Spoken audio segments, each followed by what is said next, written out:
Hi there, it's lovely to see you. I'm Lorna, and I've been reading The Boy at the Back of the Class.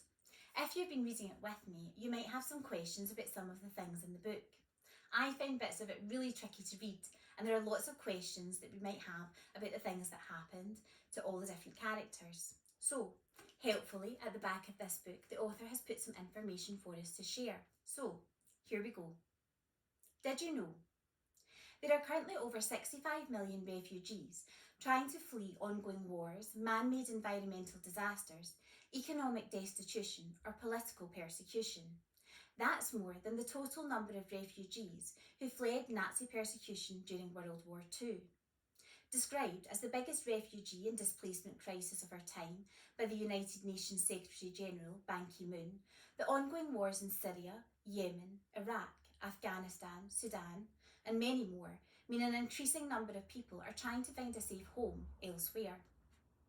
There are 7 questions to have a deep thought about without giving yourself a headache. 1. Have you ever met a refugee kid? If you have they ever told you their story? If you haven't, how would you try and help them if you did? If you are yourself a refugee child, what is the hardest thing about meeting new people? Question 2. If you had to run away from a war and leave your house and school behind forever, what 3 things would you take with you? Question 3. Most refugee children have to learn a brand new language very quickly after leaving their country and find it very difficult to get used to the sounds and the way everyone around them is speaking.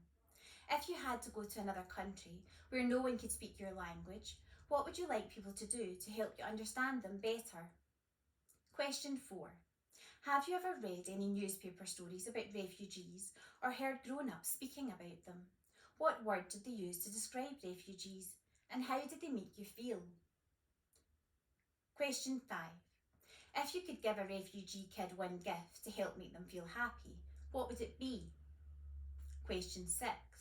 What do you think should be done to help stop the refugee crisis, and who would you ask to help? Question 7. And finally, if you could be famous and on the news for a single day, what action would it be for? What's in a word? The word refugee has a very special meaning and is different to the word immigrant. An immigrant or migrant is someone who has deliberately moved to a new country, immigrant, or another part of their home country, migrant, because it is what they wanted to do. It was their choice. There are lots of reasons why people want to move to a new part of the world. They may want to live in a nicer house, like Dina's parents, or somewhere with more trees.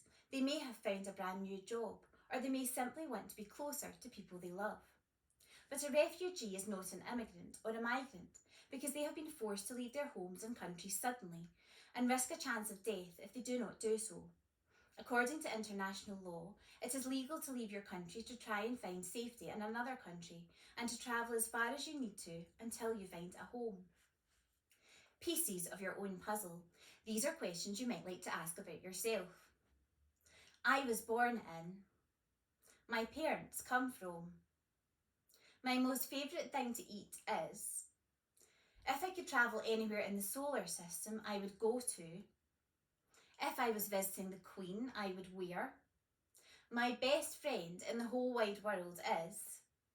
The thing I'm best at doing is.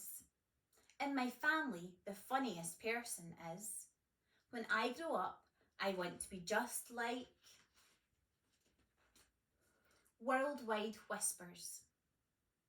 Contrary to the whispers you may have heard, the UK has taken in less than 1% of the world's refugees. In fact, it is mostly countries outside Europe that look after 4 out of 5 of the world's refugees.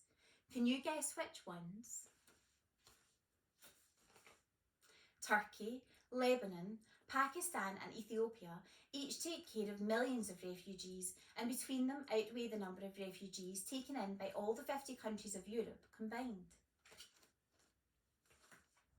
I hope you enjoyed this book and found out some really important things. See you next time.